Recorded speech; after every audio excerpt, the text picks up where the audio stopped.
You may not know me, but there is a good chance your Chinese fursuit maker has seen one of my tutorials before. Hi, I'm Snowheart. Some newer people in the furry community may not really know who I am yet. So I thought I'd take this chance to briefly introduce myself. Back in 2018, when the Chinese fursuit making community was still very small, I started uploading fursuit making tutorials on Bilibili.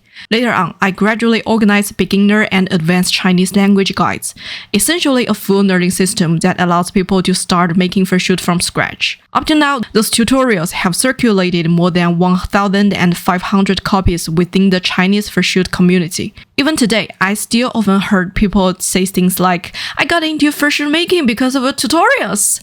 A lot of those methods people use today were first learned from your guides. Honestly, hearing that always makes me really happy. But over the years, I also started noticing something interesting. There are now many fursuit making tutorials within the Chinese fursuit community online, and in many cases, you can clearly see traces of the workflow, structure, and system I shared years ago. Yet, as the time passed, the people who originally shared those ideas publicly slowly stopped being mentioned. I think part of this also comes from the fact that proper crediting and source awareness have historically been relatively weak within the Chinese creative community. Many people naturally think, if I learned it and made it myself, then it simply becomes my skill. And honestly, I don't completely disagree with that. Anyone who truly learned those techniques and put in the efforts deserve respect too. Still, I believe that crediting, citing source, and showing basic respect towards original creators are all very important things, especially in a creative community built on sharing, communication, and mutual learning. Over the years, I've also noticed that many popular styles and construction details within the Chinese furry community still carry traces of my older work and tutorials. Sometimes it even feels like part of my work slowly become public reference material for later creators.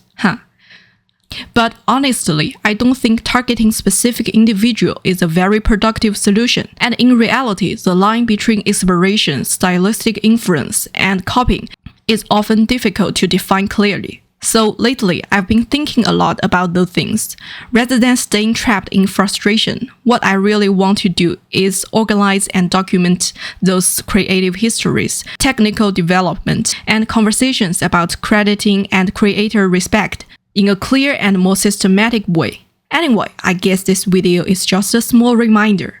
When learning, referencing, and creating, please also remember the people who originally shared those ideas within the community. Okay, that's all for the serious topic for now.